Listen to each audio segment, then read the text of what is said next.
প্রিয় দর্শক, আমি আপনাদেরকে বলেছিলাম গতকালকে বিরোধী দলনেতা শুভেন্দু অধিকারীর উপর যে হামলা হয়েছে তার জন্য কিন্তু তৃণমূল কংগ্রেসকে পশ্চাতে হবে।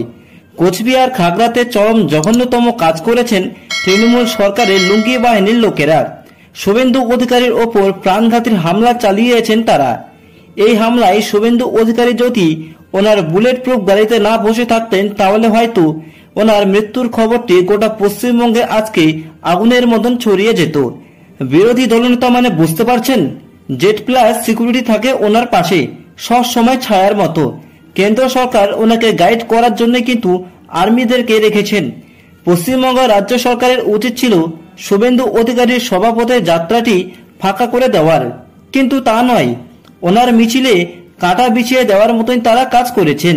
শুভেন্দু অধিকারী যে কোনো মিছিল বা প্রোগ্রাম করতে এলেই ওনাকে রাজ্য পুলিশ বাধা দেয়। তার জন্যই কিন্তু এই রাজ্যের চারিদিকে সমস্ত বিজেপি কর্মীরা আজকে রাস্তায় নেমেছেন প্রতিবাদের জন্য। তারা উদয়ন গুহ তৃণমূলের চটিচাটা কর্মীদের গলায় জুতোর মালা কিন্তু পরিয়ে দিয়েছেন। যারা যারা এদেশের গণতন্ত্রকে ভালোবাসেন তারা এই রাজ্য সরকারের চরম নিন্দা করছেন। এই ধরনের বেয়াদবি করার জন্য কিন্তু তাদের কখনোই ক্ষমা করা হবে না। চোরেদের রানী মুখ্যমন্ত্রী মমতা বন্দ্যোপাধ্যায় বিরোধী দলের নেতাদেরকে ভোটে হারাতে পারছেন না, তাই তিনি প্রাণে মেরে ফেলতে চাইছেন। এইটাকেই ভালো চোখে দেখছেন না রাজ্যের সমস্ত মানুষ। এরা শুভেন্দু অধিকারীর ওপর হামলা করছেন যাতে এই রাজ্যে তৃণমূল কংগ্রেসকে টিকিয়ে রাখতে পারে, এই তৃণমূল কংগ্রেসকেই ক্ষমতায় রাখতে পারে। এই দলকেই ক্ষমতায় রাখার জন্য উদয়ন গুহ এমন কাজ করলেন যে তৃণমূলের সমস্ত নেতাদের একদিন না একদিন পশ্চাতে অবশ্যই হবে। বিরোধী দলনেতা শুভেন্দু অধিকারীকে যদি অ্যাটাক করতে পারে তাহলে পশ্চিমবঙ্গের সমস্ত বিজেপি কর্মীদের কাছে এই বার্তাটি পৌঁছে যাবে যে কেন্দ্রীয় সরকারের বিএসএফদের নিরাপত্তাও থাকাকালীন তার উপর হামলা করতে পারেন। তাহলে সাধারণ যারা কর্মী সমর্থক রয়েছেন, একেবারে যারা গ্রাম লেভেলের থাকে, বুথ লেভেলের থাকেন, তাদের অবস্থা কি হতে পারে? এইরকম ভাবে কিন্তু শাসক দল ভয় দেখাতে চাইছেন বিজেপির সমস্ত ছোট বড় কর্মীদেরকে। শুভেন্দু অধিকারীর গাড়ি ভাঙচুর করা হয়েছে। তৃণমূলের পতাকা এবং কালো পতাকা গো ব্যাক স্লোগান দিয়ে কিন্তু হাতে পাথর ছুঁড়ে বিক্ষোভ শুরু করেছেন তৃণমূলের সমস্ত নেতারা শুভেন্দুকে দেখেই। 12:35 নাগাদ কোচবিহারের খাগড়াবাড়ি এলাকায় পৌঁছাতেই তৃণমূলের কর্মী সমর্থকরা ঝাঁপিয়ে পড়েন তার উপর। হাইকোর্টের অর্ডার বিরোধী দলনেতা শুভেন্দু অধিকারী হাইকোর্টের অর্ডার হাতে নিয়েই কিন্তু বিজেপি সেখানে মিছিল করতে চেয়েছিলেন, কিন্তু তাতেও বাধা সৃষ্টি করলেন শাসক দলের সমস্ত লুঙ্গি বাহিনীর নেতারা। দেখুন আরো একবার কিভাবে হামলা করছেন লুঙ্গি বাহিনী দল।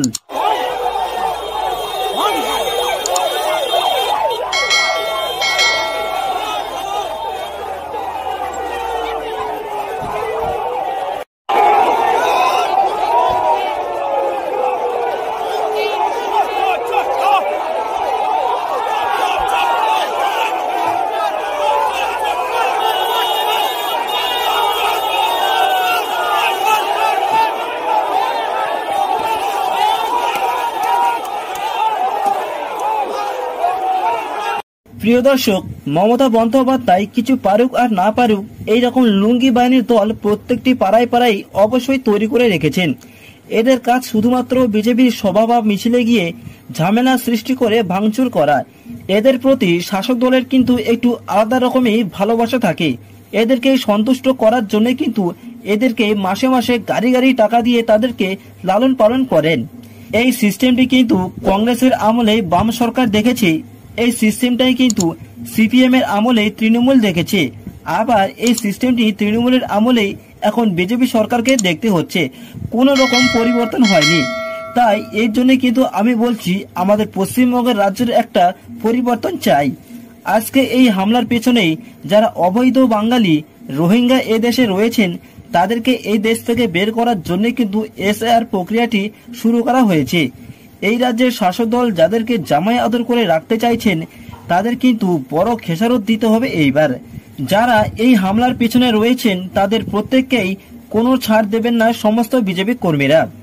প্রিয় দর্শক, আপনারা যদি বিজেপি কর্মী হয়ে থাকেন, বিজেপি দলকে ভোট দেন এবং এই দলকে ভালোবেসে থাকেন, তাহলে আমার এই চ্যানেলটিকে অবশ্যই সাবস্ক্রাইব করুন।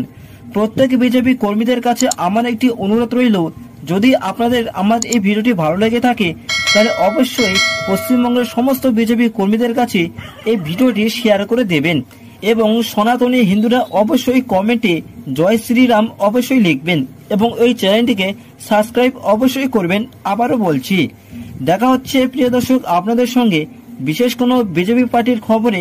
ততক্ষণে দেখতে থাকুন, পাশে থাকুন। ধন্যবাদ।